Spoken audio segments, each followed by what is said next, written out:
আসসালামু আলাইকুম। ওয়ালাইকুম সালাম। নজরুল ভাই কেমন আছেন? আল্লাহ খুব ভালো রাখছে স্যার। ভালো রাখছে? জি স্যার। তো নজরুল ভাই, জি স্যার। এই যে এসেছিলেন তো আপনি হুইল চেয়ারে, তাই না? জি স্যার। পায়ে অনেক কষ্ট নিয়ে। জি স্যার।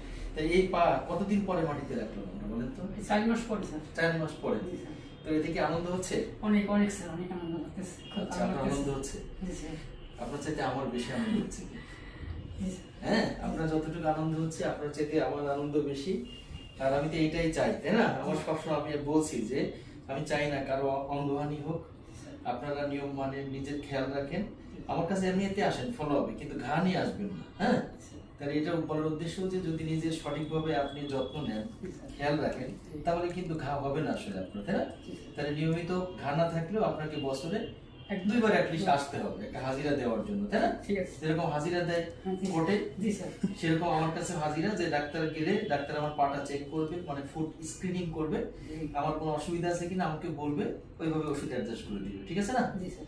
তাহলে চলেন আমরা একটু হাঁটি। তো এই যে আপনারা দেখছেন আমার নজরুল ভাইকে, এই যে আজকে উনি নিজের পায়ে হেঁটে যাচ্ছেন। তো 10 দিন আগে উনি এসেছিলেন, আপনাদের বলেছিলাম যে ওই দিনে ওনার হাসি মুখে ছিল কিন্তু হুইল চেয়ার, ওই দিন হাঁটতে দিতে পারেন, কিন্তু আজকে কিন্তু এই নজরুল ভাই হেঁটে আমাদের সাথে যাচ্ছে।